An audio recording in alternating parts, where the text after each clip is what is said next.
강의 반 이렇게 가요. 예. 그럴까요? 예. 어차피 오시니까. 예. 어떠세요? 괜찮아요? 항상 10계명 앞에 5개 아시죠? 네. 진짜 아셔요? 1, 네. 나왜 다른 신호 쓰지 말라. 2, 아싸. 아니, 2, 우상. 우상을 생기지만. 3계명 망령대이. 망령대이. 아신대명. 배우지를 못해요. 4계명이 안식일. 안식을. 5계명이 부모 공경. 저기 선생님이시잖아요. 이거 많이 가르쳤죠, 애들한테요. 앞에 5개, 뒤에 5개는 살인, 간음,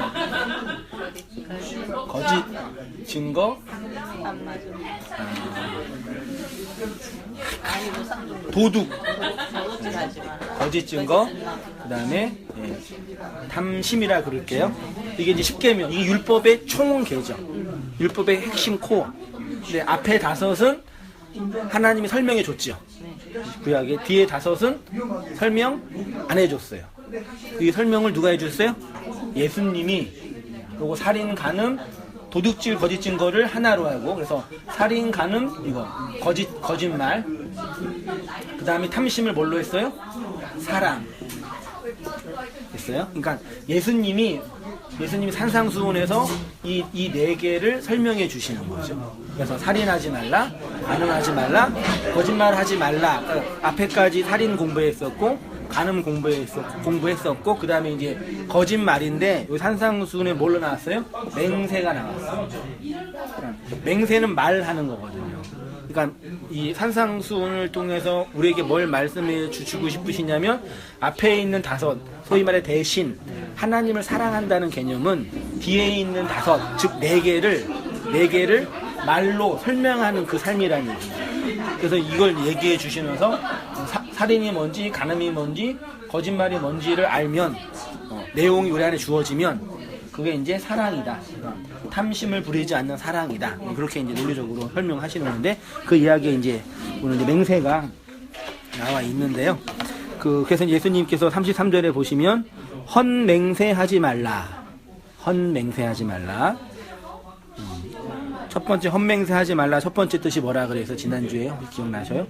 헌맹세하지 말라. 첫 번째가 하나님의 이름을 망령되게 일컫지 말라. 망령되게 일컫는다는 얘기는 하나님을 내 욕망으로 우상으로 만들지 말라, 그런 뜻이었고, 두 번째는 이제 헌맹세하지 말라. 두 번째 뜻은요, 그 서원한 것을 지켜라, 이거예요. 그 서원. 원장님 서원 기도 하셨어요? 어떤 거 하셨어요? 많이 하셨어요? 많이 했죠. 아니 서원기도는 하나 했고. 네. 보니까 아무것도 아니지. 아무것도 아니에요? 보니까 나는 그 기도를 해놔놓고 계속 짓눌리가 있었어요. 근데 이제, 주의 종? 네, 그렇죠. 뭐 사역하겠다. 그런 서원하셔. 어디 대중집회 가셔서 하셨어요? 네? 대중집회 가셔서 아니요. 이렇게 혼자 기도하시다가? 예. 혼자 기도하다가. 그러니까 그러잖아요. 선맹사를 뭐 하나님 뭐 이거를 하면은 뭐 어떻게 하겠다 하는 거 그런 거 있잖아요. 그런 식으로 기도를 했어요. 근데 이제 그게 이제 진짜 서원기도인 줄 몰랐는데 사람들이 다 그게 서원기도예요. 그래가지고 이제 그게 그러니까 보니까 약속이잖아요. 하나님이 그거를 해결해 주었는데 내가 그거를 안 하면 안 되니까 그러니까 그렇다 한데 그런 식으로 굉장히 많이 이렇게 막 뭐랄까 이렇게 부자연스럽고 힘이 들었고 막 눌려 있었고 오늘 꼭 해야 되는데 하는 그런 생각. 사람과 사람의 약속을 해도 지키는데 하나님하고 약속해놓고 안 지키고 못 자고. 근데 이제 그거에 대한 거를 갖다가 다 이렇게 했어요. 이제 정리가 되신 거예요? 자유를 어떻게 자유롭게 저는 되셨어요? 하나님이 그런 약속도 받지 않을 뿐더러 알게 되신 거예요? 예. 그게 하나의 헌맹세라는 거 내가 또 아. 거짓말하는 걸 알았어. 그게 거짓말이다라는 거를 내가 알았지. 그게 나에 대한 하나님의 상을 만들어 놓고 그렇잖아요. 그 하나님의 상을 만들어 놓고 하나님 이거 해주시면 내가 이거 할게요, 그거는 내가 거짓말을 하는 거잖아요. 그거는 나의 하나님을 만들어 놔놓고 내가 그거를 갖다 하나님이 자주우지하니까 그거를 내가 알았어요. 그래서 그거를 이제 그거 아니구나. 그 헌맹사. 그것 때문에 많이 눌리신 부분도 있어요. 엄청 눌렀죠. 말도 못하겠죠. 그러니까 진짜 가기 싫은 것도 억지로 갔고 그랬으니까요. 그냥 이제 자유하잖아요. 진도 다 나갔네요. 예. 끝났네요. 다 하셨네요. 집사님 혹시 처음만 그랬어요. 저요? 얘는 이렇게 신앙생활에서 그런 거 없어요. 진짜 복인 것 같아요. 이런 사람들. 이런 성품이 좀 잘 좋으셔요? 아닌데요. 아니 저는 그냥 너무 그냥 불법적인 거에 너무 그 알기 전에 은혜를 알아가지고 불법적으로 많이 세워졌어요. 작정기도 하시고 그러진 않으셨구나. 안 했죠. 전에 이렇게 교회를 제가 2번 옮겼거든요. 지금 다니는 교회 말고 그 전에 교회에 다닐 때 막 주변에 그 권사님이랑 집사님들이 막 작정기도 많이 하시는 거예요. 뭐 단일 20일 유리 기도. 그래서 저 그런 걸 해야 되나 보다 싶어가지고 기도를 했어요. 작정을 제가 무작정. 아버님 보냈다. 네, 진짜 제가. 그런데 기도를 하다 보니까 이거는 아니네라는 생각이 드는 거예요. 그래서 그냥 그 기도 안 하고 그냥 21일은 세운 것 같아요. 근데 다른 기도로 가더라고요. 그런 거. 하나님 무섭지 않으셨어요? 아니 말씀드리면 말씀이 아니더라고요. 아, 그래서 그런 이해가 생기셨구나. 우리 성도님은 서원기도 혹시 아니요, 저 기도 잘 안 하는 사람인 거. 신앙생활 하신 지 오래 되셨어. 그게. 예, 그 교회에서 굉장히 오래 했는데요. 저는 이제 다른 것보다도 막 제가 변하지 않은 부분에 대해서 그게 이제 막 힘드니까 그런 거를 잘 이런 거는 좀 다른 이제 뭐라 그러지? 그런 기도는 잘 안 하고요. 좀 남편이 좀 신앙생활을 했으면 좋겠다.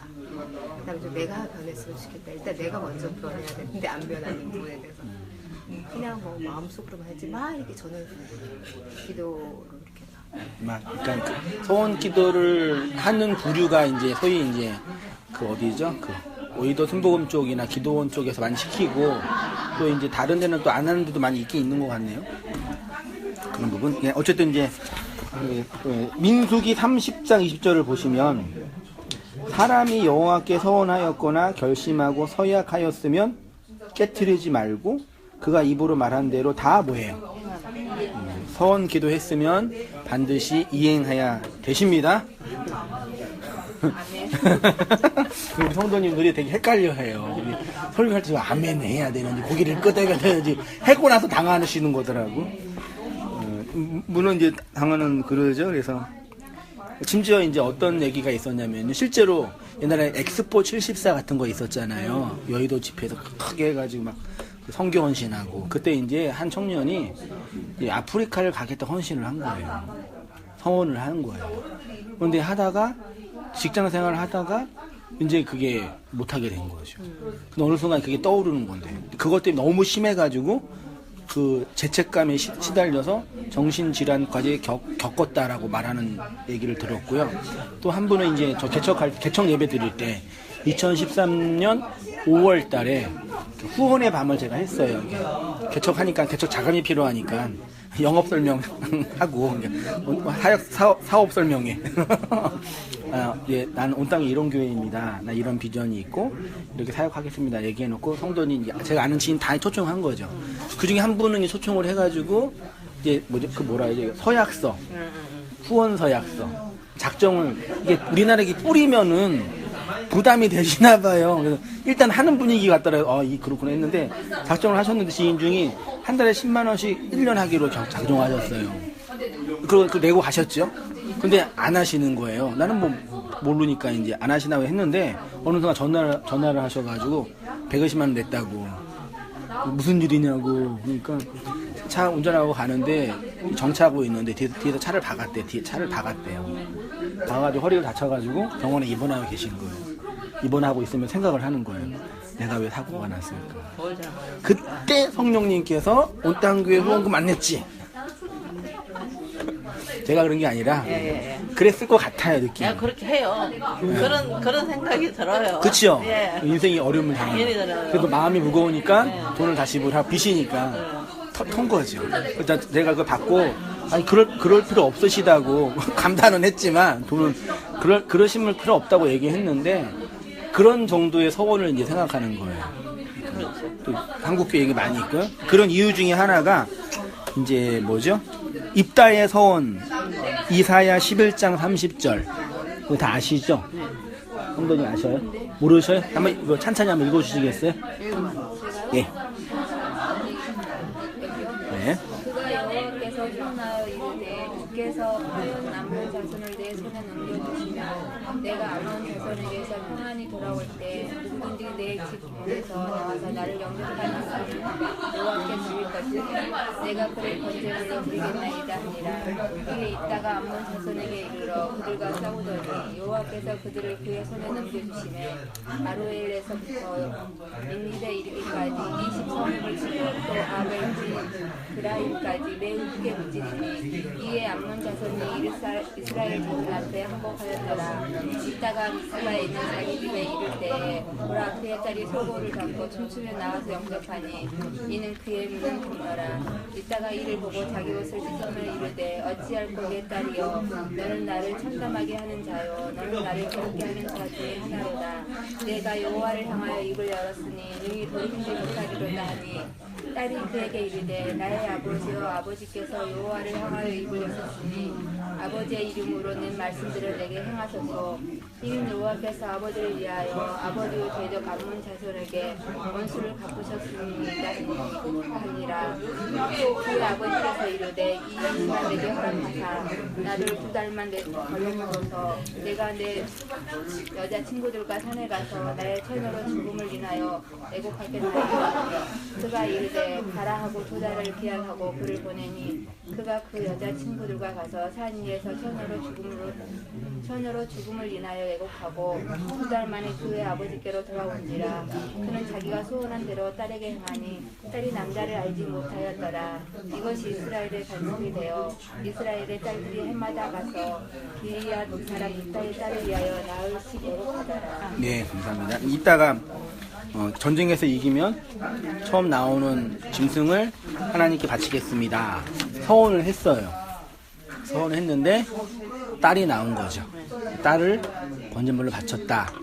입다는 그렇게 했는데 니네들은 왜 안 하냐? 아브라함은 아들까지 바치려고 했는데 그 돈 몇 푼 아까워서 그거 안 하냐?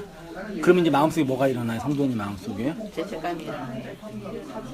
죄책감, 갈등, 내가 진짜 신앙이 없는 건가? 내가 나쁜 사람인가? 복음을 가르쳐줄 생각을 안 하고 말씀을 잘 가르칠 생각을 안 하고 그 죄책감과 정죄감 속에서 사람 미치게 만드는 거죠. 헌금 그거 거들려. 돈 그거 거들려. 그런데 민수기 30장 아까 봤던 말씀 서원했으면 반드시 지켜라 이런 거죠. 이런 본문이 있으니까 또 이제 해먹기가 편하죠. 본문이 있잖아요. 야 봐라 해 성도님들 이거 있잖아요 하세요 이거예요. 자, 좀 내려오셔서 걸신 들린 하나님 있죠. 보세요. 서원이란 단어가 가지고 있는 의미는 자신의 것을 하나님께 드린다 이거예요. 이러한 신에 대한 인간의 헌신은 이방 종교에게 보편적으로 있었던 사상이었습니다.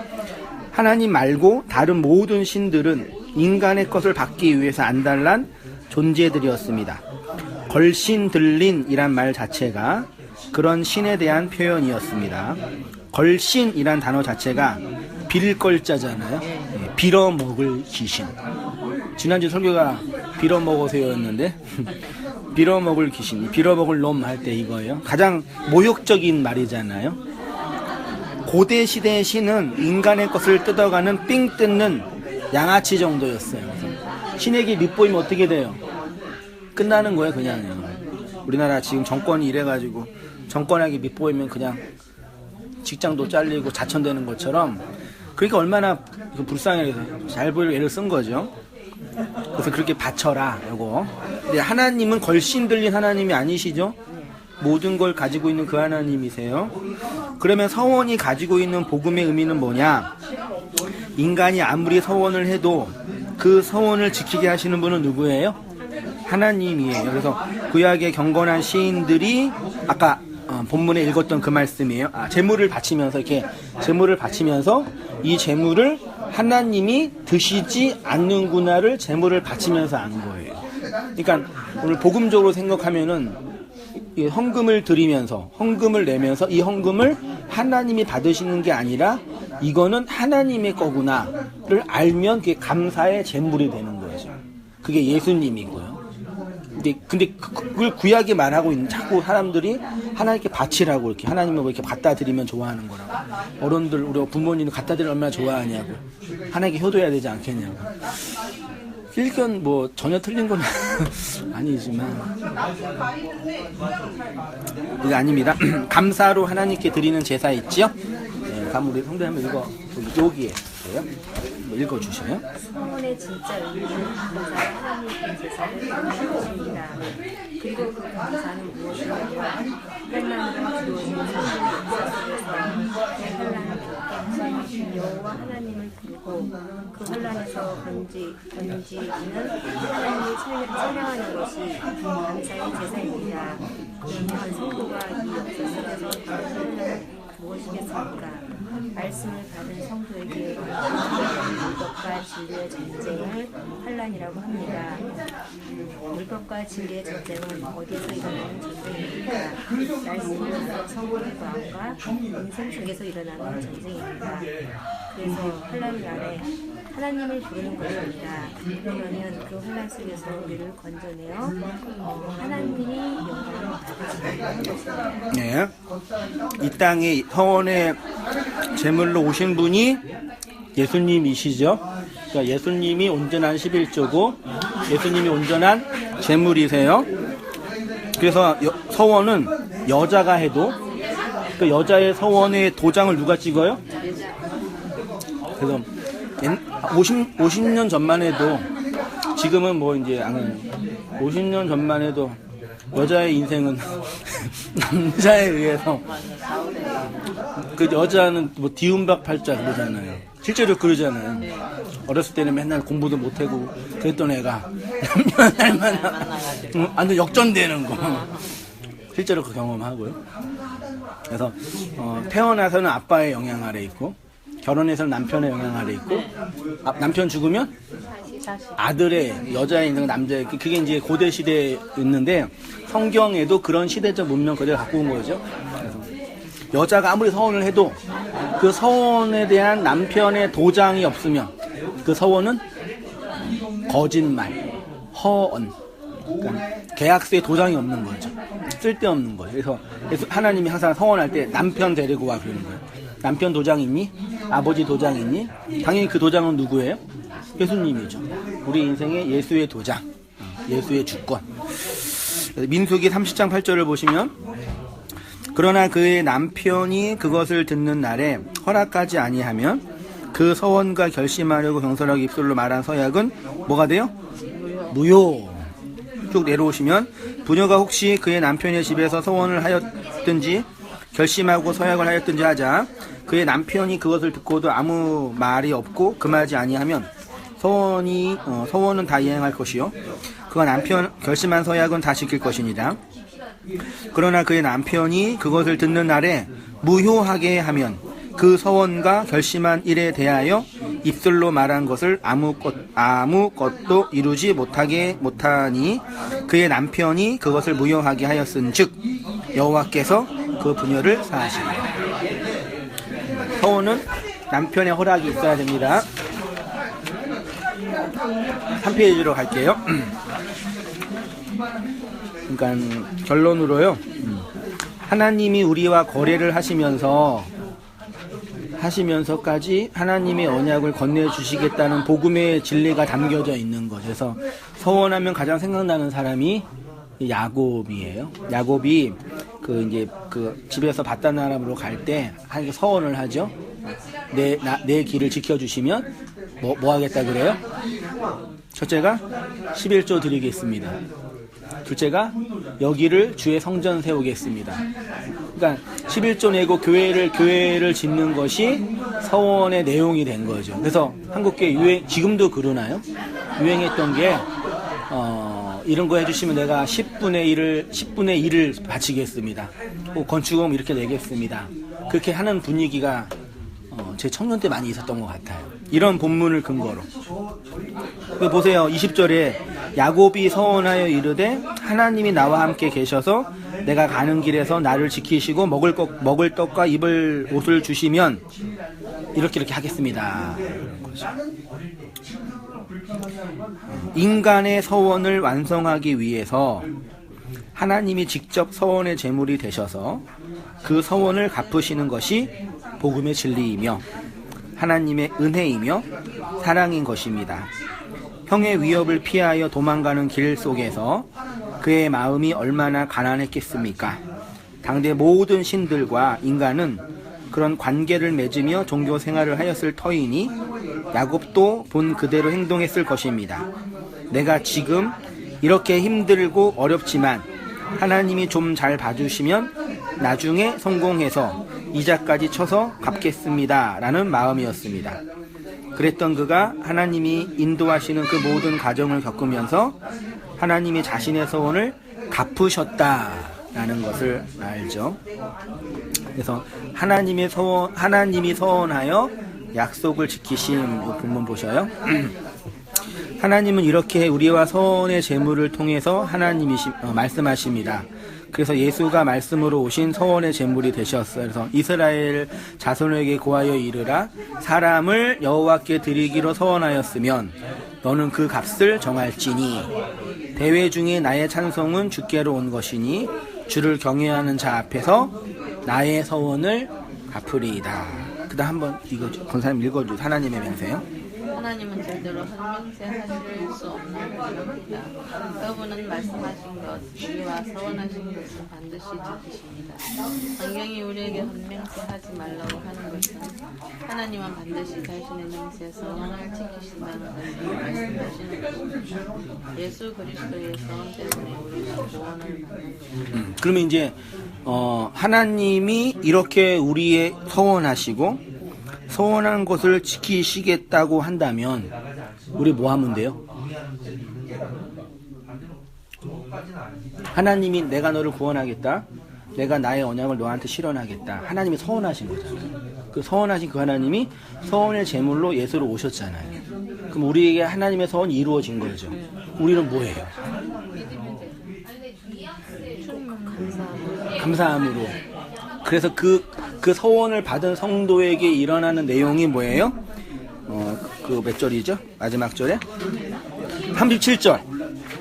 오직 너희 말은 옳다 아니라. 이게 뭐냐면 진리는 진리로 말하고 아닌 것은 아니라고 말하라. 그러니까 진리는 진리로 말하고 비진리는 아니라고 말하라. 이것이 선이다 그러시는 거예요. 그러면 하나님이 우리를 구원하시겠다고 서원하시고 그 서원의 제물로 직접 구원을 이루어 가셨고 이루시고 계시죠. 우리의 서원은 하나님이신 거죠. 그러면 그 하나님의 사랑과 은혜를 서원으로 받은 우리는 역사와 인생 속에서 뭐 하는 거냐? 그것을 말하는 자가 되는 거죠. 아닌 것을 아니라고 말하고 긴 것을 긴 거라고 말하는 그 존재. 그거를 이제 뭐 감사함이라고도 표현하고 믿음이라고도 표현하는 거죠. 나를 그렇게 하나님이 서원의 제물로 완성해 주셨습니다. 내 안에 일어난 구원의 경험이죠. 그거를 근데 그거 보니까 그거는 아니에요. 11조 아니에요. 천국의 상급 아니에요. 그렇게 말하는 자로 존재하는 거죠. 그러니까 이렇게 제대로 말씀을 안 해주시면 오해할 수가 없는 거예요. 그렇죠. 근데 오해할 수밖에 없나요? 이해가 안 되니까. 아니 그러니까 잘못 믿게 되는 거죠. 잘못 믿게. 그렇죠. 그거 모르면 잘못 믿는 거죠. 그렇죠. 그냥 일반적인 신처럼 그냥 예, 그런 의미가 되죠. 그렇게 믿는 거죠. 그쪽 목사는 설교를 강의하는 목사가 없잖아요. 목사님을 세워놓았으면은 신이 일단 본문을 정리를 할 거 아니에요. 네. 본문을 공부를 하고 정리를 하고 뭐 어떤 것을 동원을 했으라도 또 주님 안에 들어가가지고 진리를 말을 하게끔 할 거 아니에요. 그렇게 해가지고 성도들한테 전해지는 것은 성경 말씀에는 그 진리가 따로 있다. 그거는 이 말씀인데 거짓말이라는 예를 들어가 거짓말이라 하는 거 이런 해서 거짓말이고 그건 아니다. 그런 식으로 가리키고 배우고 이렇게 하면 성도들이 그 말씀을 알아듣고 이런 뜻이 있구나. 그렇게 진리를 말을 할 때 진리를 들을 거 아니에요. 근데 무조건 강대상에 써가지고 그렇게 하면 안 되잖아요. 모르니까 근데 그분이 어디서 그걸 배웠겠어요? 그러니까 모르시니까. 아니 모른다 하더라도 예를 들면은 제가 전도사 안 하는 이유가 그런 거예요. 내가 정말 진리를 말을 할 수 있을 때 왜 그러냐면 진리를 알고 난 뒤에부터 더 이런 거는 더 하기 싫더라고요. 왜 그러냐면 너무너무 두려운 거예요.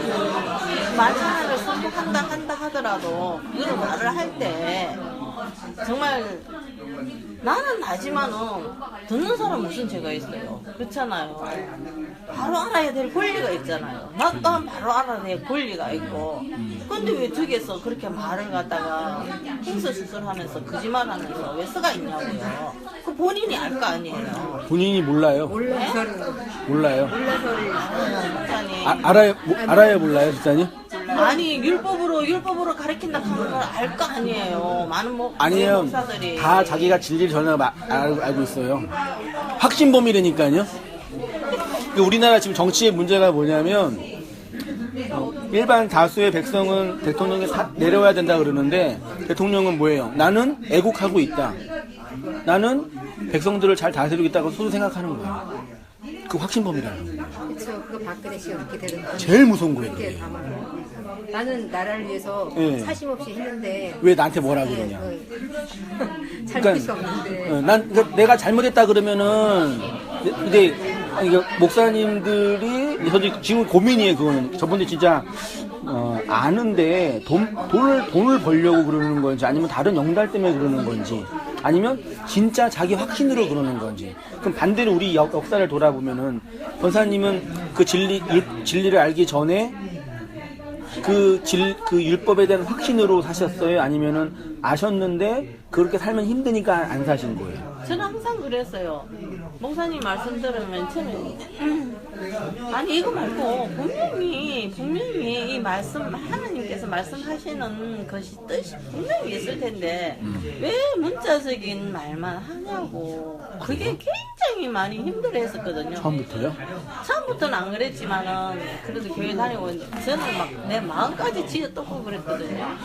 그런데 그게 너무 힘들었어요. 진짜 불 가운데 아까 저게 불 가운데 있는 거라고 그랬잖아요. 그게 불 가운데 있는 거였어요. 너무 힘들었어요. 지금도 오늘 같은 경우에도 내가 일만 하면 안 되지만 그런 건 막 이렇게 해도 돼요. 진짜 당장 뛰쳐 나오고 싶었어요. 진짜 막 진짜 막 속에서 막 이능이 올라와가지고 왜 그러냐고. 진짜 말씀을 왜 안 가르쳐가지고 그렇게 하냐고. 그런 말을 막 이렇게 내 던지고 싶어요. 탄핵하세요. 저는 백성의 권리, 그 탄핵. 목사님들이요. 저는 이제 기쁜 소식에서 사실은 일반교회 조금씩 다니다가 장로교회 조금 다니고 이러다가 솔직히 그때는 뭐 깊이 안 다녔죠. 근데 이제 사실 기쁜 소식 교회를 만나서 제 삶을 이렇게 제가 받았어요. 너무 감사했거든요. 예수님이 계절 때문에 도와줬다는 부분에 대해서 너무 감사했어요. 근데 사실 이제 그 성령이 말씀을 깨닫게 해주시잖아요. 창세기서부터 이렇게 하다 보면 설교를 듣다 보면 이제 깨닫게 해주시는 부분들이 있거든요. 그러면 목사님들은 더 사실 저희들보다 더 많이 성경을 보시고 기도하시고 어떻게 그러시기 때문에 더 사실은 우리보다 성경을 더 많이 안단 말이죠. 그럼 성령의 그 깨우침이 우리보다도 더 많기 때문에 이제 거기 이제 교단에 서서 목사가 말씀을 되는 예, 거죠. 예, 네. 하시는 건데 저는 어떤 마음이 나중에 들었냐면 교회가 이제 저희가 다녔던 교회도 변질이 됐거든요. 처음에 안 그랬는데 그랬는데 어떤 걸 느꼈냐면 아 내가 이렇게 나도 이렇게 느끼는데 저 목사님은 안 느낄까? 그러면 저 목사님들도 분명히 느낄 텐데 제가 뭘 느꼈냐면요. 아까 여기 서원에 대해서도 얘기했었지만 제가 이제 두려운 거예요. 왜냐면 어떤 때 서원했다가 내가 그거를 지키지 못하고 할 때 그런 거 있잖아요. 그러니까 아주 영적으로도 게으르고 하나님을 알기를 싫어하고 나는 그냥 예수님만 감사하고 이렇게 했는데 근데 실제 삶은 현실이잖아요. 근데 목사님들이 사실 거기 있는 목사님들은 재산을 다 바치고 와요. 다 아무것도 아직 교회에다 다 바치고 들어와요. 목사가요? 네, 목사들이. 딴 데 못 가겠네 그러면? 그러니까 갈 데가 없는 거예요. 갈 데가 없는 거예요. 근데 이제 제가 뭘 느꼈냐면 이분들이 자기네 재산을 다 여기다 올인하고 왔는데 이제 와서 이렇게 뭘 깨닫는다 하더라도 양심이 뭐가 걸린다 하더라도 나갈 수 없겠구나. 그럼 이 괴로워하는 사람들도 있는가 하면 아니면 죄도 한 번 지을 때나 그거 자꾸 듣다 보면 길들어지는 것처럼 이런 목사님들 계시지 않을까? 이런 마음이 들어지더라고요. 그런 걸 느꼈어요. 왜냐면 저도 근데 그 목사님을 판단하기가 저도 그거 많이 느꼈거든요. 제 속에서 우리가 다 일어나는 거죠. 네, 너무 나태하고 게으르고 이런 것들 보면서 그때마다 참 그랬을 수가 같아요. 근데 확신범이라는 게 더 저한테 더 이렇게 편안하게 해줘요. 정말 저분이 그러니까 사기꾼이면 좀 더 나아요. 말하자면 권사님 지금 힘드신 게 목사님 그러시는 거예요. 내가 아는데 어쩔 수 없이 사역 때문에 이 말을 한다면 사기꾼이잖아요. 아니 사역 때문에 그렇게 한다는 우리 목사님은 그런 거 같아요. 사역 때문에 그런 거. 자기 신념이 있는 거잖아요. 우리 목사님은 성경에 대해서 당신이 알고 있는 그 내용을 공부라고 생각하시네요. 그게 맞다고 그러니까 하시는 거예요. 그게 자기 확신이잖아요. 그 문제라니요. 그러니까 대부분의 목사님이 진리의 문제는 확신의 문제죠. 진심의 문제죠. 난 진심으로 있다는 그 문제죠. 그런 부분에서는요. 그래서 그렇게 되는 것처럼 보여지는 거죠.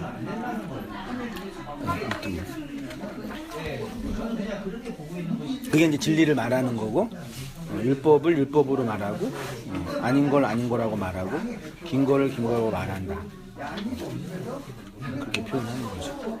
근데 이제 그거를 얘기를 하려면 하나님 이런 성경 말씀 사실 이게 다 비밀이잖아요. 그냥 언어적인 그게 아니잖아요.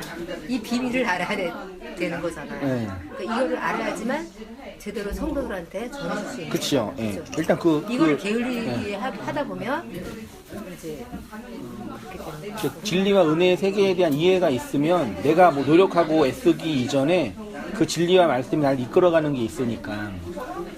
근데 그 일반교회 목사님들도 제사 받지 못한 목사님들 많잖아요. 왜냐면 성령이 사실은 이걸 깨닫게 해주는 거지 내가 성령이 없이 이거를 그냥 공부해서 되는 건 아니잖아요. 네. 근데 그게 지금 문제가 뭐냐면요. 그 사람이 성령에 의해서 깨닫는 건지 자기가 공부해서 깨닫는 건지를 확인할 길이 없어요.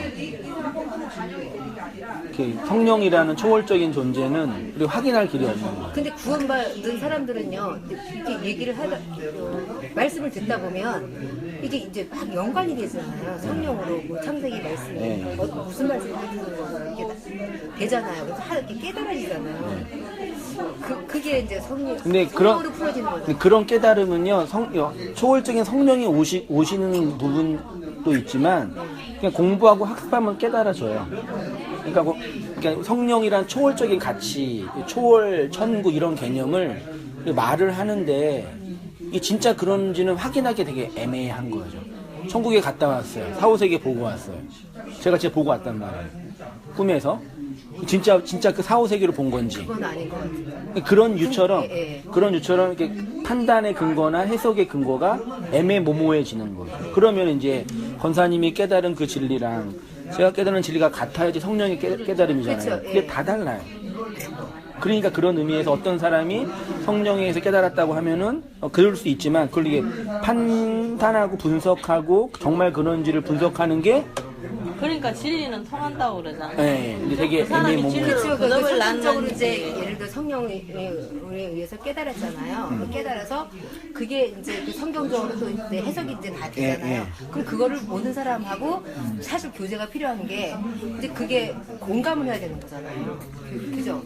그럴 때 이게 이제 성령이 이제 깨닫게 해주시고 이게 진리구나. 이런 그렇게 게 표현할 수 있죠. 그렇죠. 이게 그게 아니면 예.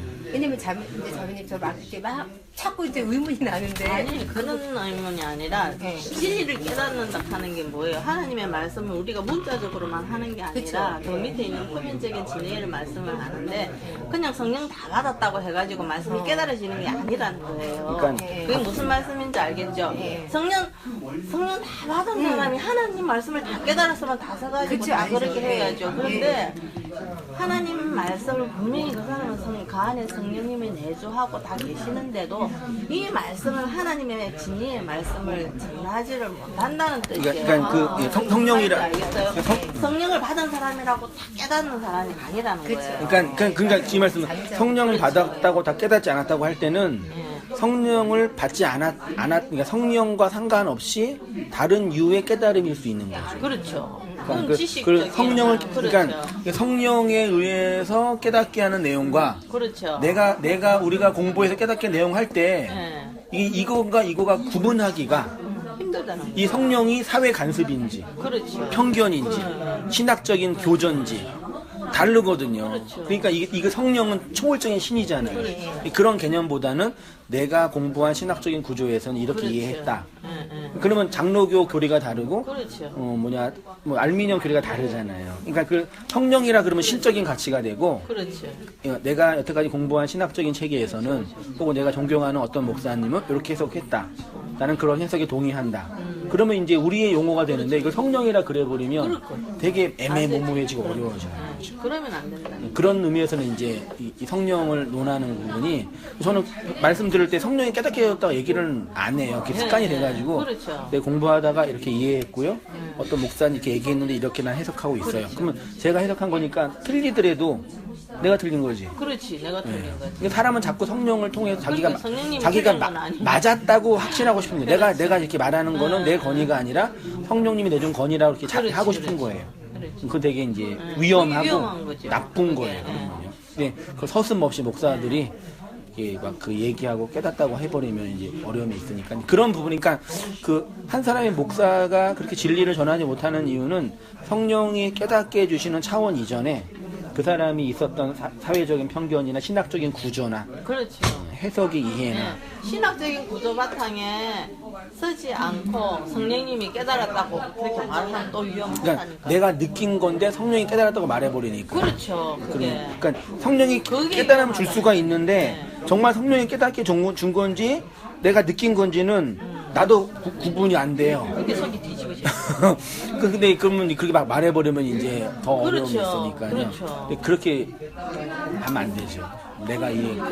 근데 그렇게 하면 되게 그렇게 했을 때 이제 어떻게 판단하냐면 한다고 하냐면 되어지는 일을 보아서 안다고. 성령께서 하신 일인지 사람의 일인지. 그건 진짜 되게 그게 그게 막 속이 뒤집어지는 거예요. 그게. 그게 거의 습관 되셨잖아요. 그런 게. 그렇죠. 그렇게 이해하시면 좋을 것 같고요. 그리고 우리가 하나님의 서원에 의해서 이렇게 구원을 이루어 간다 보시고요. 그다음에 오늘 설교 말씀 나누려고 그러는데 우리 성도님은 한번 더 들으시겠어요? 아니면 또 들을게. 거침없이 그냥 고민도 안 하시고 집사님 이거 있으세요? 오늘 설교 있으세요?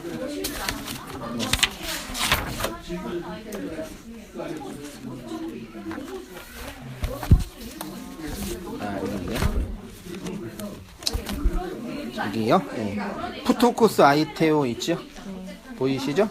집사님 한번 이 본문 한번 읽어주실 수 있으시겠어요? 어디요? 맨 왼쪽에 아래 푸토코스 아이테오. 6장은 부자와 거지 나사로의 비교가 대체로 이루어졌습니다. 한국의 아브라함의 풀, 못 들어가는 부자는 마음이 부유하여 강팍하고 하나님의 은혜와 은총을 할 의지가 없는 사람이고, 거지 나사로는 그 반대로 마음이 푸석푸석하여 절대적 가난, 하나님께 아이테오 구걸하는 사람이라고 하였습니다. 그리스도의 복음의 은혜는 이렇게 우리를 푸석푸석하게 하여서 아이테오의 삶을 살게 합니다. 그렇게 하나님께 아이테오 하는 성도의 삶 속에 자유와 안식하게 하는 진리의 양식이 있는 것입니다. 네. 진리를 깨달으면 특별하게 변하는 거 있으세요? 뭐 특별하게 변하는 거 없고. 능력을 받고 막 강력한 주의종이 된다든지 아니 그런 건 사업의 길이 열리는 아 그런 건 있어요. 기도 응답이 온다든지 자녀가 갑자기 공부를 잘한다든지 그런 거는 그런 건 아니고요. 그런 거 없으세요? 자신이 너무 크죠. 아 그래요? 왜 이런 말씀을 제가 왜 하냐면 보세요. 그러니까 우리 한국 교회가 극복해야 할 신학 구조가 뭐냐면 이원론이거든요. 이원론이 뭐냐면 선과 악이 싸우는 거예요. 이 두 개의 큰 세력이. 그럼 선은 누구예요? 악은 뭐예요? 사탄. 맞아요, 틀려요? 아니에요. 아니에요? 맞지 않아요? 어, 악이 사단 아니에요? 맞는데 하나님과 사탄이 싸워요? 뭐 싸우죠. 그거는 아니죠. 예, 쪽이 아니죠. 네, 그치. 그 싸우는 존재가 아니죠. 그러니까 악의 세력이 있고 사탄의 세력이 있는, 아니 하나님 세력이 있는데 우리가 하나님 편에 들어가야 된다. 지금 쟤네가 저러고 있는 거는 악마가 역사하는 거다.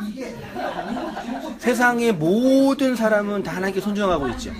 불순종이라는 말 사실 없어요. 불순종이 뭐예요?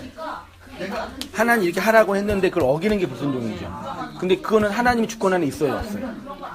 있지요. 그러면 너는 불순종하도록 순종된 거죠. 그래서 불순종인 단어는 없잖아요. 사탄도 마찬가지죠. 그렇지. 이 세상의 모든 것 중에 하나님의 주권과 하나님의 뜻 안에서 움직이지 않는 건 하나도 없단 말이에요. 심지어 사탄도요. 그러니까 이원론은 틀린 거예요. 그렇죠? 근데 이제 이런 이원론 극복해야 되고요. 아까 말씀드렸던 것처럼 이 세속, 그 다음에 초월 있잖아요. 성도의 역사의 현실은 일상이죠. 일상, 특별한 거 있죠. 그러니까 예를 들어 정치인의 목적이 왜 정치를 왜 해요? 권력을 잡으면 왜 권력을 왜 잡아요? 명예. 그럼 나쁜 정치인이에요. 권력 이 나라를 어떻게 좀 해먹으려고? 원래 진짜 좋은 정치인은 권력을 잡아서 백성들, 국민들의 일상적인 삶을 잘 할 수 있게 도와주는 거죠. 그 다음에 전쟁의 위협으로부터 지켜주고, 질병의 위협으로부터 지켜주고, 상공생활 잘 할 수 있게 해주는 거. 그러니까 정치의 목적은 일반 국민이 일상생활 잘 하도록 해주는 거예요. 그래서 권력을 잡으려고 그러는 건데, 오늘날 정치인은 정반대죠. 그러니까 문제가 있는 거예요. 근데 정치인이 그런 일을 하려고 뭘 잃어버려요? 자신의 일상을 잃어버리는 거예요. 나는 일상적인 삶은 안 하고 너희들이 일상적인 삶을 할 수 있도록 도와주기 위해서 이런 권력을 잡았어. 나는 뛰어나고 너희들은 하찮은 거야. 이런 구조죠. 교회 목사가 왜 필요해요? 말씀을 잘 배워서 네. 성도들에게 지키는. 그 성도들의 역사 속 일상적인 삶을 잘 살게 해주는 거죠. 다른 거 없어요. 어디 선교 가게 만들고 교회를 부흥시키는데 일원이 되고 뭐 사업 이게 아니라 그리스도인들이 건강하게 일상의 삶을 잘 살 수 있도록 말씀을 전하는 거잖아요. 그런데 목사들 어떤 마인드가 있어요? 그런 일상의 삶은 하찮은 거고 아닌가요? 불순종하는 거고 뛰어난 삶은 저기 가서 선교하고 헌신하고 딱 이렇게 구분해 놔버렸어요. 그러니까 목사가 사역하면서 어떤 걸 잃어버리냐면 일상의 삶을 잃어버려요. 그러니까 성도들이 뭘 원하고 뭐가 필요한지를 모르는 거예요. 그러니까 지금 한국의 이 박근혜 대통령이 뭐가 문제냐면 이분은 공주님이거든요. 일반 백성이 뭐 때문에 아파하고 뭐 때문에 고통스러워하고 뭐 때문에 좋아하는지를 몰라요. 다른 세계. 그러니까 정책이나 이런 결정이 이 현실을 초월한 이상한 얘기가 되는 거예요. 그게 귀족주의 정치의 한계거든요. 근데 지금 교회가 딱 그 모양이에요. 성도들 말씀을 들으면서 나의 현실은 제약 덩어리고 저 목사가 얘기하는 저 초월은 가치 있는 거라고. 그러니까 지금 현실을 잃어버리는 거죠. 비근한 얘가 뭐예요? 오늘 설교 예화 든 게 기러기 아빠 아시죠? 예. 기러기 아빠가 뭐예요? 가족도 외국 보내고 식당에 왜 아빠가 가족들을 미국으로 왜 보내요? 딸애들 앞으로 잘 애들이 좋은 교육을 잘 받아서 직업도 잘 얻고 돈도 많이 벌게 하기 위해서 뭘 잃어버리는 거예요? 기러기 아빠는 지금 가족과 함께 사는 일상을 잃어버리는 거예요. 그러면 이 일상을 잃어버리고 나중에 자식이 서울대나 좋은 데 가서 얻을 수 있는 그 명예가 있다고 쳐요. 이게 중요해, 이게 중요해. 일상을 정말 그래요? 네. 근데 사람들이 이게 중요해요. 왜냐면 그거 이루기 전에 내가 죽으면 무슨 소용이 그러니까요. 그러니까 그래서 지금 이제 기러기 아빠들이 많이 이제 힘들어하는 거예요, 지금요. 그러니까 신학도 이 말씀도 우리의 현실의 내용을 설명하는 건데, 요거는 무시하고 이 초월 것만 자꾸 얘기하는 거예요. 그러니까 성도들이 현실의 만족과 현실의 감사와 현실의 해석이 없는 거예요. 그게 슬픈 거거든요. 그러니까 제가 말씀드린 자유와 안식, 진리에 이르게 하는 건 뭐냐면 이걸 사는 거예요. 우리의 일상을 지금을 하나님의 말씀을 근거로 해석하는. 근데 다 모든 사람이 거의 이걸 못 살아요. 그렇죠? 거의 못 살아요. 불평, 원망, 좌절, 미움, 다툼, 비교, 자학 이런 걸로 살아요. 혹은 알량한 기대, 미래에 대한 소망, 현실의 의미를 파악 못해요. 지금 이렇게 하나님 건네주신 이거는 하나님 그런 가치와 뜻이 있어 이게 주신 거다는 그러니까 해석을 못하는 거예요. 해석이 안 되는 거예요. 그러니까 고통받는 거예요. 그러니까 이게 하나님의 말씀은 자유 안식 이룬다는 얘기는요. 결론은 이거예요. 다른 거 없어요. 말씀 다 듣고 나시고 공부 다 하고 나셔서 뭐 뛰어난 가치, 뭐 마음의 평안도 있어 다양하게 있을 수 있는데 우리의 현실의 삶을 사는 거예요. 이게 가장 중요하다니까요. 어느 누구도 그걸 못 살아요 지금요. 근데 교회가 정반대를 만들어놨지. 여기 현실의 삶은 가치 없고 더 높은 걸 네가 추구해야지. 여기는 거죄야. 여기는 나쁜 거야. 근데 저 같은 경우에는요 일상생활에서 물론 이제 뭐 그거 하지만은 진리가 들어오잖아요. 진리가 내 안에 들어오고 진리를 함께 한다면은 이게 이상보다 현실을 갖다가 저거 하게 되던데요. 그렇죠. 예, 그게 되던데요. 그 진리의 말씀이. 그렇게 안 된 사람들이 말하는 게 그렇다고 이 사람은 아니 그러니까 그거를 되더라고요. 그렇죠. 네. 그 말씀과 진리가 하는 힘이죠. 근데 비진리는 이거 못하게 하는 거죠. 네. 대부분 다. 그래서 우리의 현실의 내용을 하나님의 말씀을 해석하는 관점이 성숙함이 필요한 거죠. 그 얘기요. 왜요? 그럼 어쩌나 그래. 아 그래 맞아. 집사님 어떠세요?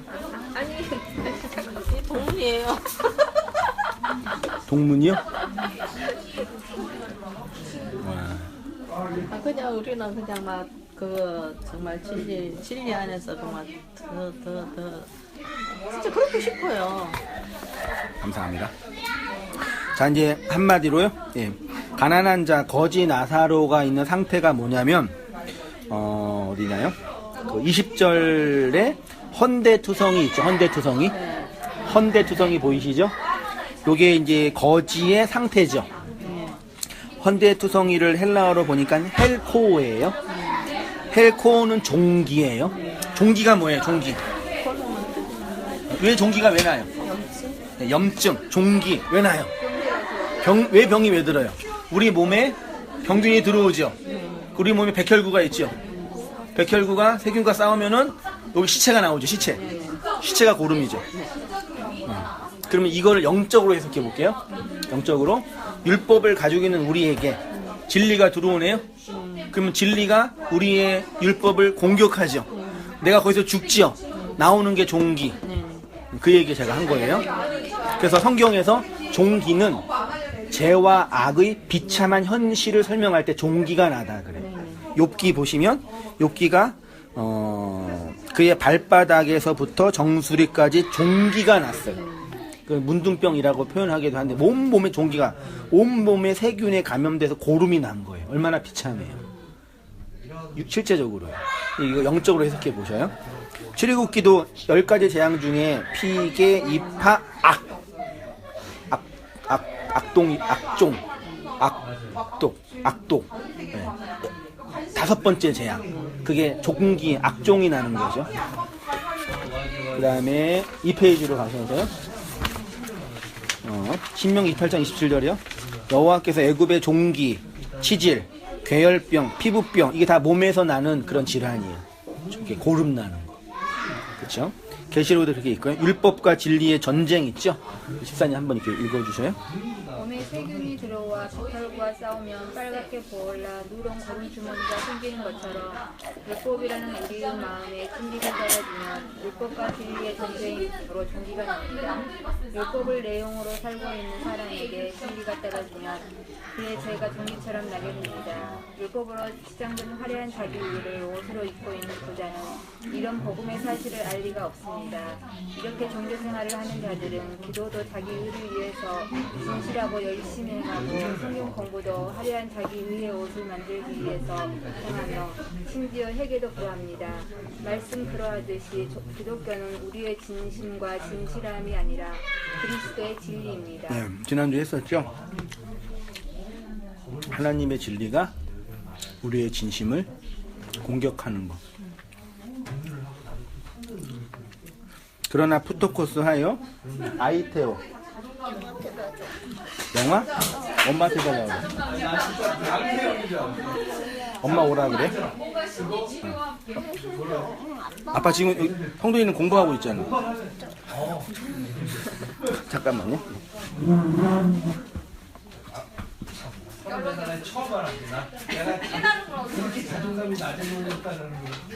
이거 엄마 갖다 줘, 남자. 엄마 갖다 줘. 잘 가.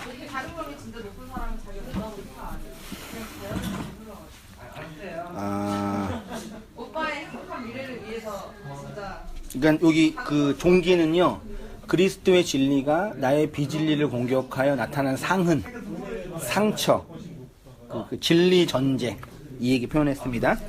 갈라디 6장 17절 보세요. 이후로는 누구든지 나를 괴롭게 하지 말라. 내 몸에 뭐가 있어요? 바울 몸에 있었던 예수의 흔적은 뭘까요? 몸에 예수의 흔적이 있대요. 눈병. 그러네요. 이 흔적이라는 단어를 보니까 스티그마예요. 스티그마가 뭐냐면요, 고대 시대에 가축이나 노예들한테 주인의 표를 하기 위해서 찍는 인도 있죠. 낙인. 그게 스티그마예요. 그럼 바울에게 스티그마가 있다는 얘기는 바울은 예수의 종이라는 선포인 거죠. 그럼 그 스티그마, 낙인 실제로 있었을까요? 없었을까요? 이때는 없고요. 네. 있었고요. 네. 바울한테 나타나는 흔적은 날마다 주는 거예요. 그렇죠. 그게 이제 그러니까 실제로 복음을 전하다가 몸에 흔적이 있었을 거예요. 상처도 있고. 근데 마치 말씀하신 것처럼 진리에 의해서 자기의 내면이 계속 죽어가는 과정 속에서 만들어지는 인격적인 특징이 있었을 거죠. 그걸 이제 스티그마, 흔적이라고 말할 수가 있어요. 그러면 그 흔적과 내용이 뭐냐라고 할 때 한마디로 말씀으로 말미암아 나타나는 흔적이에요. 그렇죠? 그 말씀으로 말미암아 나타나는 흔적은 어떻게 실현되냐? 그럼 이거예요. 나는 비진리고 하나님은 진리의 말씀으로 오죠. 진리가 나를 공격하면 나의 비진리, 진심이 깨트려지죠. 이걸 성도가 뭘로 감지해요? 이거 죽는 거를? 이걸 고난으로 감지해요. 고난, 환난. 그러니까 성도의 고난은 이것만이에요. 다른 거 있어요, 없어요? 그러니까 그러면 제가 얘기했는데 뭐 돈 때문에, 환경 때문에, 혹은 다른 사람들이 당하는 고난이 있죠. 그런 고난은 성도의 고난이 아니라 인간이면 누구나 당하는 그런 고난. 근데 문제가 여기서 발생하는 게 뭐예요? 내가 그런 고난을 당할 때 어떤 생각을 해요, 우리가요? 내가 이런 고난을 당할 때 어떤 생각을 하냐면 나에게만 이런 고통이 임했다. 나만 가지고 그래. 이런 이런 생각이. 너는 내 고통 이해 못할 거야. 이런 거 있잖아요. 나만 이렇게 아픈 고통을 당해. 그치요? 근데 물론 신문이나 뉴스를 보면 진짜 사연 있는 그런 분들 많이 계셔요, 진짜. 네, 그런 분들 계신. 일반적으로 볼 때 우리 인생 속에서 당하는 고난은 인간이면 누구나 경험되는 고난들 중에 하나가 겹친 거예요. 이 고난을 구약 성경에 뭐라 그러냐면요, 영적 전쟁이라 그럽니다. 영적 전쟁은 내 밖에 있는 타자와의 싸움에서 일어나는 전쟁이 아니에요. 제가 예를 든 게 그거였잖아요. 박근혜 대통령 지지하는 박사모들이 모여서 박근혜 대통령 지지할 수 있어요. 그건 정치적인 행위니까 상관없어요. 근데 거기서 예배를 드려요. 목사가 말씀을 전해. 그럼 하는 말이 뭐예요? 저 박근혜 탄핵을 하는 저 사람들 사탄의 자식이라고. 저 악마들. 저 죽여달라고. 영적 전쟁이라고. 그래서 심지어 땅 밟기 기도도 하고, 청년들 선교단체에서 선교 훈련할 때 사찰에 들어가서 기도하는 걸 훈련 프로그램을 해요. 아, 진짜 그렇게 하더니요. 그 말도 안 되는 영적 우상의 그걸 극복해야 한다고. 그런 게 영적 전쟁이 아니라, 영적 전쟁은 어디 안에 일어나는 거예요? 이 말씀을 받아서 나의 예자, 나의 진심이 하나하나 무너져 가는 그 현실을 보는 게 영적 전쟁, 하늘의 전쟁. 그걸 아마겟돈 전쟁이라고. 그러니까 다른 우리 밖에서 일어나는 전쟁은 그런 영적인 전쟁이 아니라 그냥 인간사의 전쟁들이에요. 근데 목사님 그 성도의 고난과 인간의 고난 이렇게 두 가지 구별이 있잖아요. 근데 성도의 고난을 가기 위해서 인간적인 고난과 징계로 해가지고 갑자기 살다가 갑자기 그냥 인간적인 고난 없이 성도의 고난이 안 오는 것 같거든요. 아, 그럴 수 있어요. 맞아요. 징계를 해가지고 어떻게든 하나님 더 찾게 되고 그런 과정에서 진리가 그렇죠. 그런 경우 있어요. 근데 이게 그런 경우가 맞아요. 근데 아닌 걸 반론을 내시하면은 우리가 인생을 살다가 어려움을 당할 때, 돈을 잃어버릴 때, 예를 들어서 사업이 망할 때 마음이 가난해지죠. 주님을 찾잖아요. 다 그러냐? 다 그래. 사업 망하는 모든 사람이 다 주님 의지해. 더 강팍해져요. 맞죠? 그러니까 그 각자가, 그러니까 우리 경험에서는 내가 어려운 일을 당할 때, 병이 들을 때, 이럴 때 반성을 하니까 그런 생각이 드는데, 그런 모든 사람이 다 예수님 믿어야 되잖아요. 병원에 가면 다 예수님 믿어요? 원래 이스라엘 사람 진짜 예수님 믿을 수 없는 그런 분인데도 안 믿겠다. 그러면 그 말이 이제 다 맞는 건 아니죠.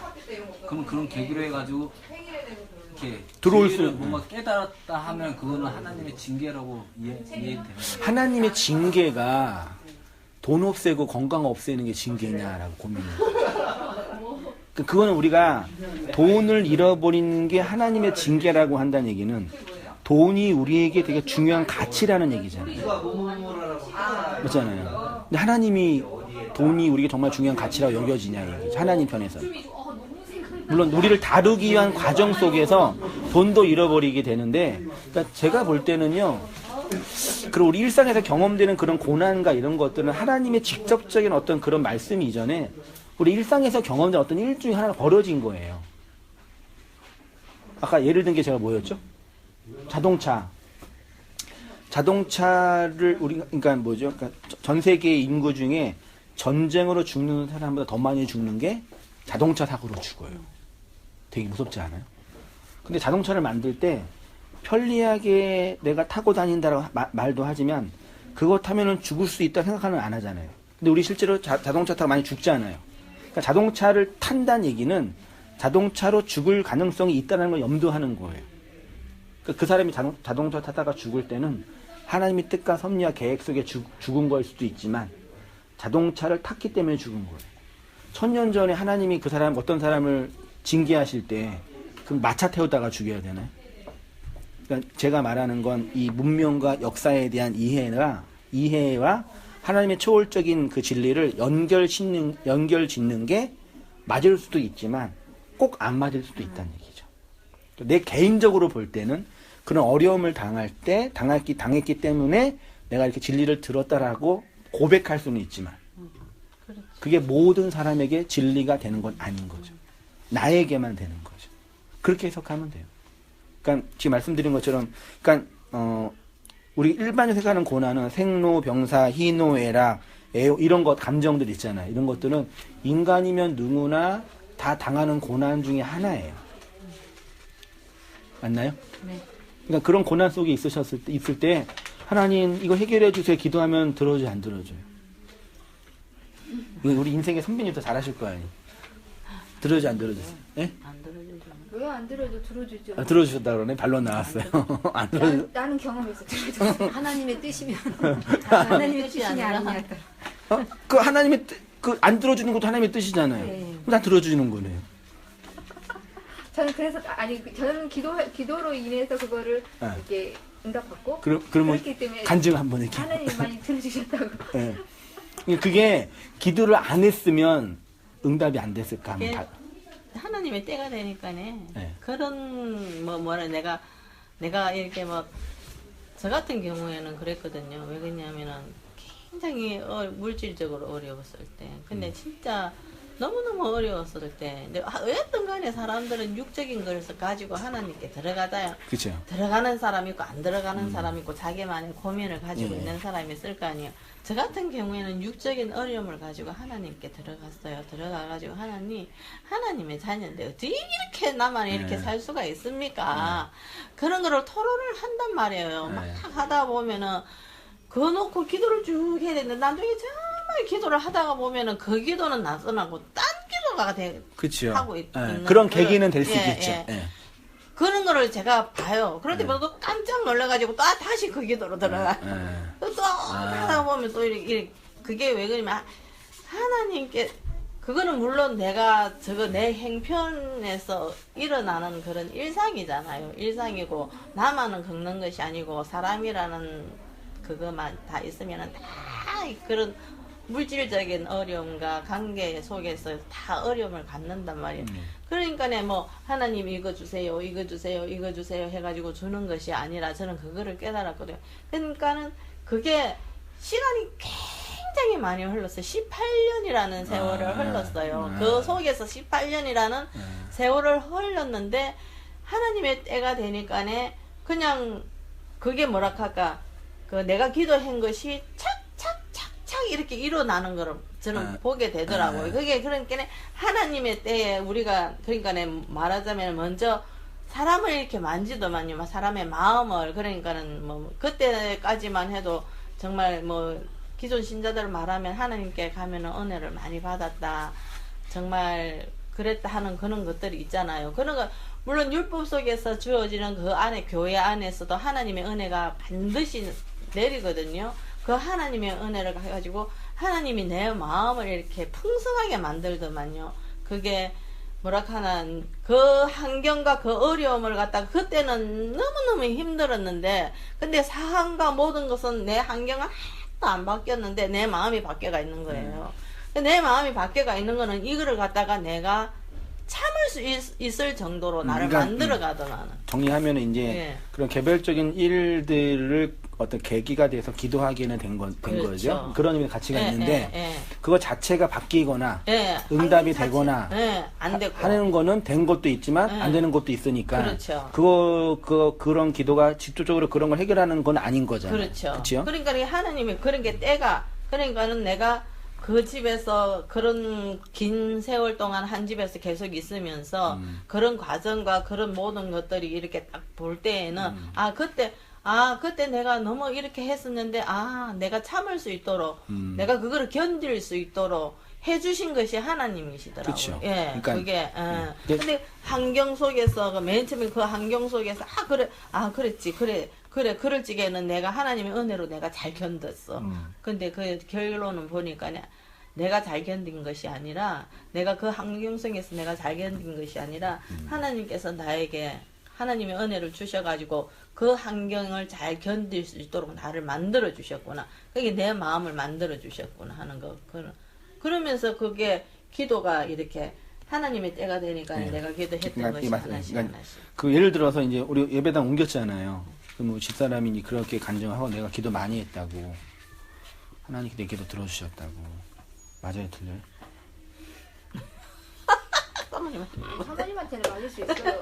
그러니까요, 이게 맞아요. 근데 제가 그랬죠. 그러니까 이게 그럼 하나님이 정말 우리한테 우리 온땅 교회한테 진짜 좋은 예배당을 주시려면 더 좋은 걸 주시. 아니지. 네. 여기 필요 그만큼만 구했으면 여기 주신 거겠죠. 난 저는 안 구했어요, 저는요. 목사님 보시기 딱 좋으셨다며 아주 딱 여기를 알아 생각하셨거든요. 제가 좋은 거죠, 그거는요. 그러니까 하나님이 제 눈에 좋은 거지 하나님 눈에 좋은 거는 모르는 거잖아요. 어쨌든 목사님 안에 주님이 계시기 때문에 이래서는 여기서 그러니까 결론은요 뭐냐면요, 하나님이 정말 나한테 하나님의 거 좋은 걸 주시려면 우리가 이렇게 기대하고 생각했던 그 이상의 것들을 주셔야 되는데 그러지 않을 때가 되게 많이 있단 말이에요. 그러니까 어떤 의미에서는 내가 기도해서 하나님이 좋은 걸 주셨다고 간증할 수는 있지만 정말 하나님이 나한테 좋은 거를 주신다고 할 때는 그 이상의 그것들 줄 수 있는 거란 얘기죠.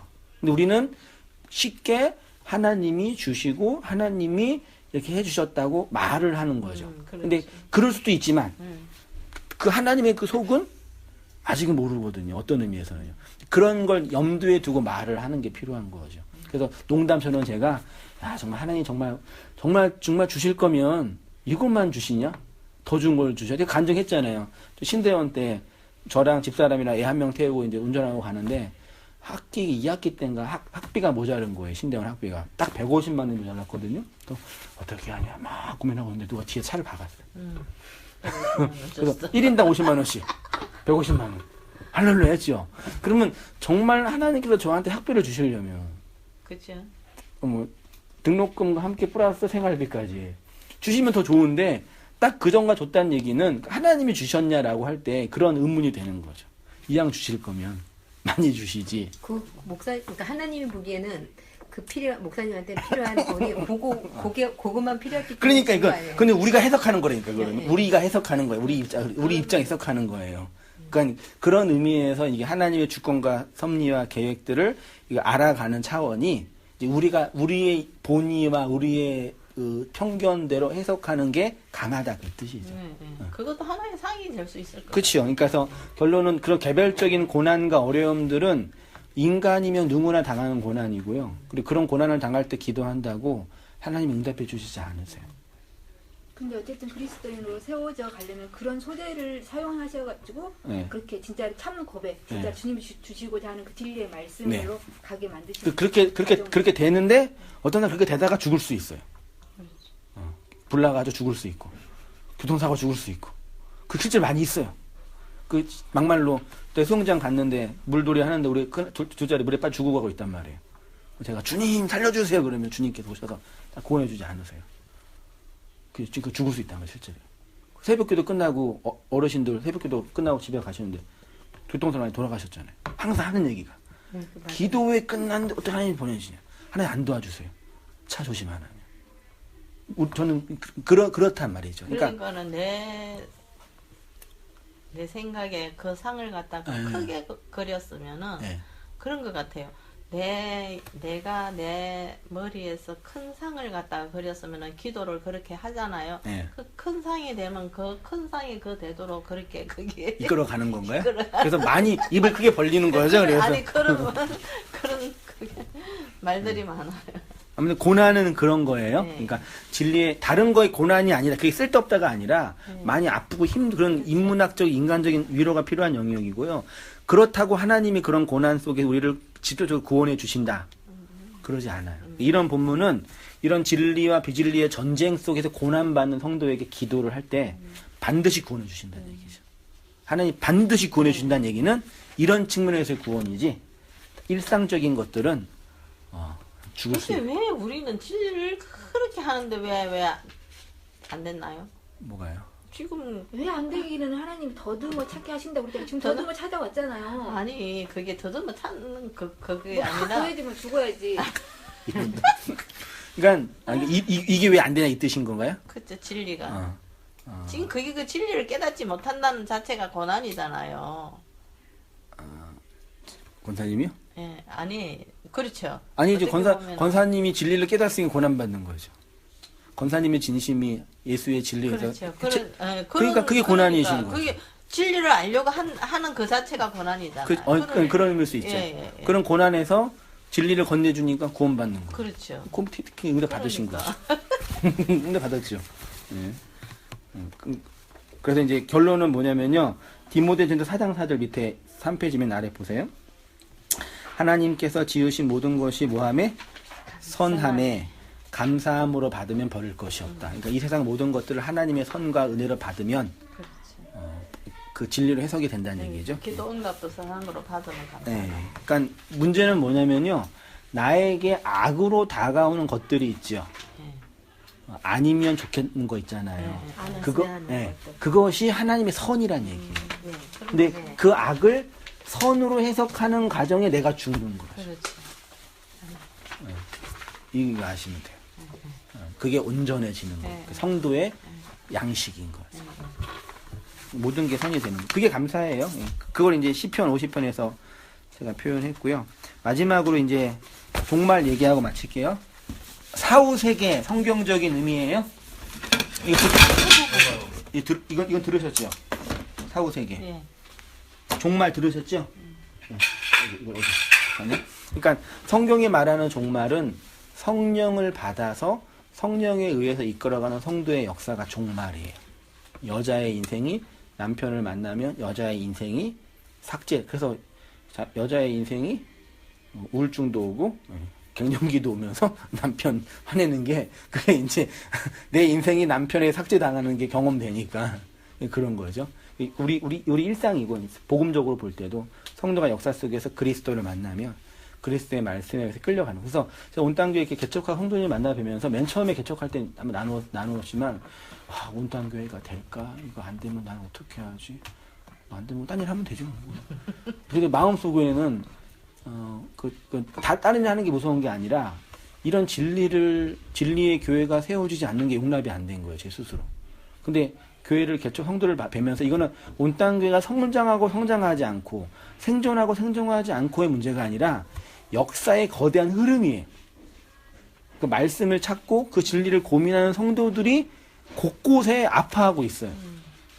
진짜 지하 세계의 교인들, 성도님들이 어떤 형편으로든지 이 비주류의 역사 속에서 아파하고 고민하고 쓰라려 하면서 찾고 있는 거예요. 그래서 교회도 찾아보고 아니면 거기서 고민도 하면 다양하게 있는데 그 흐름이 있는 거예요. 그러니까 온땅 교회는 성장하고 성장하지 않고 성공하고 이 문제가 아니라 그 진리와 그 말씀을 어떻게 증거하고 역사의 흐름 속에서 어떻게 흘러갈 것이냐 이 문제지. 이 생존의 문제나 죽음의 문제가 아닌 거예요. 제가 온땅 교회 그만두고 제가 다른 일 있어 못한다 하더라도 진리는 그렇게 또 누군가를 세워서 가겠죠. 그런 생각을 하니까 좀 더 마음도 편안하고 또 확신도 생기고 그런 부분이거든요. 종말은 그렇게 하고 그러면 그 마지막 부자의 고통을 보면은요. 부자의 고통이 뭐냐면 손가락 끝에 물을 찍어 내 혀를 서늘하게 할 수 있죠. 예, 그러니까 혀가 풀리는 거 말하는 거예요. 제가 아까 표현하기로는 감정적으로 문제가 있고 미성숙한 사람은 자기의 감정의 상태를 분화해서 설명을 못해요. 근데 진리가 들어와 성숙한 사람은 자기의 감정의 상태를 분화해서 설명을 하죠. 그래서 그걸 말한다라고 표현한 거예요, 제가요. 그래서 불꽃 가운데 괴로움이 있죠? 보이세요? 이 4페이지 중간쯤에 우리 선생님 읽으시겠어요? 네. 여기서 말하는 혀는 글로사입니다. 방언, 말, 혀라는 뜻으로 사용되었습니다. 사도행전에 성령이 임하면 방언을 한다고 했을 때 그 방언이 글로사입니다. 예수님의 사역 중 하나는 혀를 풀어주는 것이었습니다. 귀신은 물이 없는 곳에 거주합니다. 다른 말로 진리의 말씀이 없는 곳이 귀신의 처소이고 귀신의 거주지입니다. 그것은 불꽃 가운데서 괴로워한다고 표현하는 것입니다. 말을 이해 못하고 말을 못하 혀가 바짝 말라 있는 거죠. 그래서 말을 못하시잖아요. 율법에 갇혀 있는 분들은요. 그러나 거지 나사로는 그 진리의 성령으로 말미암아 새롭게 펼쳐지는 이 종말의 역사 속에서 위로를 받는 것입니다. 이렇게 진리의 말씀이 임하여 성령이 말로 우리의 혀로 임하는 현실이 바로 아브라함의 품이고 성령이 말로 우리의 혀로 임하는 그 현실이 아브라함의 품이고 물이 없어 바짝 말라 불꽃 가운데 있는 현실이 음부의 고통이다. 이렇게 이해했어요. 나머지 그래서 이제 부자가 아브라함이 부탁해서 지상에 있는 내 형제들한테 나사로를 보내서 말하게 해달라고 하니까 예수님이 뭐라 그래요? 아브라함이 뭐라 그래요? 아브라함이 거기에 모세오경이 있거든. 모세오경 못 들으면 죽은 자가 살아서 못 듣는다. 죽은 자가 살아나는 그 사건이 무슨 의미인지를 모르는 거예요. 그 죽은 자가 살아나는 건 예수님의 죽음과 부활인 거잖아요. 예수님의 죽음과 부활이 모세오경으로 설명이 안 되니까 그게 뭔지를 모르는. 그 예수를 보면서 맨날 섬기는 거지. 석가탄신 하는 것처럼 예수 탄신일. 트리는 왜 달아 도대체? 예수님 탄생했다고 지네끼리 좋아하고 성탄절날, 예수님 생일날. 그 예수가 뭔지를 모르고 그냥 이렇게 있는 거예요. 그 상태가 이제 절망의 상태다. 그럼 다음 주에 만나도록 하겠습니다. 계속 주일날 비유 설교하실 네. 거죠? 네. 비유 끝나시고 네. 좀 강의 설교. 비유 끝나고는 아직 지금 비유 끝나고 예수님 종말 강의를 할까 고민이거든요. 목사님이 강의 어떤 거 하셨어요? 제 창세기, 에베소서, 많이 하셨네요. 창세기는 3장까지 했고요. 에베소서는 1장까지 했어요. 아, 왜 그래 많이 하셨나? 하다가 너무 오래 걸려가지고 1장까지만 했어요. 그리고 그러시구나. 믿음의 본질, 12강하고 히브리어 속에 숨겨진 복음, 산상수훈, 그 다음에 기타 이제 호문문 정도. 그럼 상상수는 지금 1편부터 해주실 거예요? 아니면 동영상이 있어요. 그러니까 동영상 하는 거랑 다른 거니까 여기서 이제 그러니까. 이 자리에서 1편부터 하고 예, 예. 그러면 되고요. 그리고 태신자 학교는 같이 하는 거니까 예, 예. 그렇게 해도 상관없을 것 같아요. 여기 어차피 성경 공부 모임처럼 하면 되는 거니까요. 그래서 이거 끝나면은 종말 강해를 할지 종말 강해 할 것 같아요. 정말 종말 그러니까 예수님의 마지막 강화 요한복음 14장 이후에 있는 강화 있잖아요. 그거 할 것 같네. 아직까지는 그 정도까지만 정해고 상황 봐서 이제 하는 거니까 좋은 말로 성령님이 깨닫게 해주시면 하는데 그 정도로 할게요. 감사합니다.